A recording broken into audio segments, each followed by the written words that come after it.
Bonjour Laurent Fébis. Bonjour. Alors la stratégie des entreprises est de plus en plus confrontée à l'impact des innovations liées aux technologies de l'information, à tel point que l'on parle aujourd'hui, on parle désormais abondamment de révolution numérique. Alors Laurent Fébis, ce terme de révolution numérique vous semble-t-il adéquat, pertinent pour qualifier ces bouleversements ? Oui, alors bien sûr, l'expression révolution numérique est désormais sur toutes les lèvres. Pourtant, ce qu'on appelle le numérique, ce n'est que la partie émergée de l'iceberg. Ce qui est en jeu, c'est l'accélération fantastique des technologies issues des synergies entre la microélectronique, les nanotechnologies, le logiciel et Internet. Il faut bien comprendre qu'en France, on sous-estime totalement l'impact de cette mutation sur la stratégie des entreprises. Cette mutation, c'est ce que vous appelez la transition économique avec un I. Oui, cette transition économique avec un I, c'est le changement de toute notre conception du travail, de la production, de la distribution, de la consommation et même de l'organisation des entreprises. C'est une transition qui bouleverse les marchés, qui remet en cause les secteurs. C'est une mutation qui remet en cause la stratégie des entreprises, comme je le disais, leur modèle d'affaires et même leur approche marketing. Alors selon vous, tous les secteurs, même les secteurs les plus matures, ils vont devoir se réinventer dans ce contexte ? C'est exactement ça, le mot, c'est se réinventer. Il faut d'abord comprendre que l'automatisation des process va se généraliser. Pas seulement dans la production matérielle, mais aussi dans les activités immatérielles et de services. On aura de moins en moins besoin de main-d'œuvre, permettez-moi ce jeu de mots, de moins en moins de main-d'œuvre et de plus en plus de cerveau d'œuvre. L'ordinateur ou le smartphone reliés au réseau Internet sont en train de devenir de véritables prothèses, des prothèses indispensables à toute activité humaine. Une prothèse, vous dites ? Oui, j'insiste bien, une prothèse qui met les intelligences humaines en réseau avec un accès permanent à des flux d'informations et des stocks de connaissances illimités. Alors il n'y a pas que les intelligences humaines, on voit aussi actuellement l'essor des objets connectés qui eux aussi prennent part au flux d'informations. Eux aussi, ces objets, ils deviennent intelligents ? Exactement. Un nombre croissant d'objets vont devenir connectés et interactifs. Mais surtout, ces objets connectés sont reliés au grand système d'information. Et ils apprennent à réagir face à des masses de données toujours plus considérables et même à intégrer des schémas de comportement. Ces produits, donc, ils deviennent inséparables des services qui leur permettent de fonctionner. Oui, inséparables. Les services deviennent indissociables des produits matériels. Un objet connecté, ce n'est rien sans son écosystème d'information. Il faut donc sortir de la distinction totalement obsolète entre d'un côté l'industrie et de l'autre côté les services. Il faut d'ailleurs plutôt parler d'industrie servicielle. Industrie servicielle. Oui, j'insiste, industrie servicielle. Produits et services, cela devient indissociable. C'est cet alliage qui va légitimer le prix de vente, qui va permettre la récurrence du chiffre d'affaires, qui va permettre de dégager de la marge. Les entreprises doivent comprendre qu'avec l'automatisation et la robotisation, la baisse des coûts de production, c'est un phénomène inexorable. C'est donc l'utilité et la qualité du service qui deviennent stratégiques dans la définition d'un modèle d'affaires pour que ce modèle d'affaires soit rentable. Alors quels impacts ces nouveaux alliages produits-services, alliages pour reprendre votre terme, vont-ils avoir sur les modes de consommation ? Eh bien, les usages des produits, la manière de consommer, la manière d'acheter, tout cela est profondément modifié. Et tout cela dans absolument tous les domaines. Oui, on pense notamment au développement du e-commerce. Mais non, pas seulement le e-commerce. En fait, c'est tout le rapport au produit qui est changé, parce que la transition économique casse la nécessité d'un lien de proximité et remet en cause le besoin de posséder.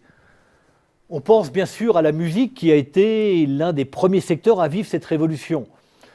Mais on sent bien que le changement, ça va beaucoup plus loin. Il suffit de penser au développement des plateformes de troc et de partage, de penser aux nouveaux circuits de biens d'occasion qui sont en train de se généraliser, à l'impact de la réalité augmentée qui permet d'essayer des vêtements, qui permet d'essayer des lunettes, sans avoir à se déplacer de chez soi. Alors ce que l'on voit dans votre description, c'est que finalement les logiciels aujourd'hui, ils sont partout. Ils sont partout, effectivement. Nous sommes entrés dans un monde où même la production matérielle, même la matière, fait l'objet de programmation, ça se programme. Du coup, la matière acquiert quasiment la même fluidité que l'information. C'est un Big Bang aussi considérable que celui précurseur de la finance dans les années 80. La vitesse, l'accès permanent, le flux continu 24 heures sur 24, la réduction drastique des coûts de communication et de logistique. Cette hyperfluidité que vous nous décrivez, pour reprendre vos termes, hyperfluidité, elle détruit les intermédiaires? Pas du tout, c'est exactement le contraire. L'hyperfluidité, cela favorise l'irruption de nouveaux intermédiaires. Alors, je peux comprendre ce que vous venez de me dire. Vous avez raison, au début de l'Internet, on a cru au circuit court. On a cru que le fabricant se mettrait directement en relation, en contact avec le client. Mais si vous observez bien, c'est en fait tout le contraire auquel nous avons assisté. La transition économique et le numérique favorisent l'irruption de nouveaux intermédiaires, de nouveaux courtiers de biens et de services. Un exemple tout simple, il suffit de penser à Amazon ou en France au Bon Coin. Alors ces plateformes comme Amazon ou Le Bon Coin, aujourd'hui, ce sont ces plateformes qui sont appelées à capter les marges. Ces grandes plateformes B2B ou des plateformes B2C, tout autant, elles deviennent les pivots du système productif. Elles acquièrent une puissance qui est liée à la taille des réseaux et à la masse d'informations personnalisées qu'elles captent, qu'elles maîtrisent. C'est ce qui explique leur pouvoir de négociation. Oui, c'est une situation qui va leur donner un pouvoir considérable. Oui, tout à fait considérable.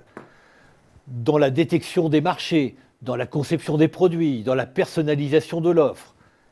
La concentration de pouvoir, la capacité d'extraire de la valeur de ces plateformes, ça devient tellement important que ces plateformes deviennent de véritables surtraitants.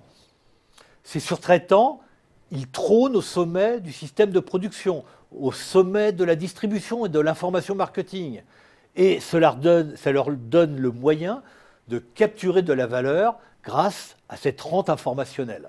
On a donc des plateformes marchandes, des surtraitants qui capturent de la marge, on a bien compris votre propos, mais on assiste dans le même temps, vous l'admettrez, au développement d'un secteur de la gratuité.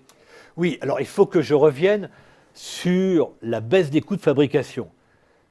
Dans certaines activités, cette baisse des coûts de fabrication est si forte que le coût marginal de production, comme disent les économistes, ce coût marginal de production peut tendre vers zéro.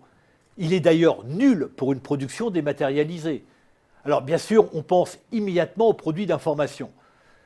Vous savez que la duplication, le transfert d'un fichier numérique ne coûte rien ou presque rien. C'est donc vrai aussi pour les services automatisés via les plateformes en réseau. Mais c'est vrai aussi pour un nombre croissant de produits manufacturés dont le coût de production va encore baisser drastiquement. Alors des entreprises sont tentées d'offrir gratuitement ce qui ne coûte rien ou ce qui ne coûte presque rien. Mais alors si elles offrent gratuitement, comment est-ce qu'elles font pour gagner de l'argent? C'est tout le problème, c'est toute la problématique de ce qu'on appelle les marchés, excusez-moi le terme technique que je vais utiliser, les marchés bifaces. Dans un marché biface, pile on donne, face on fait payer. Il suffit de penser au financement des médias par la publicité qui est un peu la préhistoire de ces business models. Cela va poser des défis stratégiques redoutables pour les entreprises qui doivent trouver un moyen d'extraire de la valeur, de segmenter ce qui est payant, de segmenter ce qui est gratuit ou de segmenter ce qui va être vendu très peu cher. Oui, parce que la publicité, ce n'est pas un mode de financement illimité. Vous avez parfaitement raison et on le voit sans arrêt. Il y a d'ailleurs de multiples autres modèles possibles que celui de la publicité. Dans un nombre croissant de secteurs, par exemple, on subventionne le produit et on fait payer le service. C'est bien connu dans la téléphonie mobile, par exemple. Il faut alors que ce service soit d'une qualité parfaite, tant sur le plan des plateformes électroniques que des interfaces humaines. L'humain redevient très très important. Vous avez aussi le modèle du freemium, avec un premier niveau gratuit et derrière le service premium payant. Mais l'imagination pour coupler le gratuit et le payant est pratiquement illimitée, c'est une question d'imagination. Laurent Fabius, je voudrais qu'on parle un petit peu du rôle de la marque dans le contexte que vous nous décrivez. Est-ce que son rôle traditionnel change? Que devient cette marque face à l'essor par exemple, des moteurs de recherche ou encore des comparateurs de prix? Alors, à vrai dire, pour pouvoir faire payer un prix qui permet de dégager une marge, la réputation de l'entreprise, son capital de sympathie vont devenir un atout encore plus essentiel dans la transition économique. Et vous le savez, tout cela se concentre dans la marque qui devient plus que jamais un actif stratégique. Un actif stratégique aussi bien dans le premium et le luxe que dans les activités low cost d'ailleurs. Et l'entreprise elle-même, dans tout cela, qu'est-ce qu'elle devient? Alors l'entreprise, effectivement, la conception de l'entreprise, c'est le cœur du changement et on en parle beaucoup trop peu. Les frontières de l'entreprise, elles sont de plus en plus mouvantes. Les entreprises sont elles-mêmes connectées entre elles. Ces collaborateurs, qu'ils soient salariés ou que ces collaborateurs soient non salariés, sont connectés entre eux en permanence. Cela va entraîner des révisions radicales des méthodes d'organisation, de la hiérarchie, du droit du travail, du droit des sociétés, du droit de la propriété intellectuelle, et la liste pourrait être infinie. Eh bien, Laurent Fabius, je vous remercie de cet éclairage sur les impacts de la transition économique, avec un I, sur la stratégie des entreprises. Merci. Merci Thibault Lurade.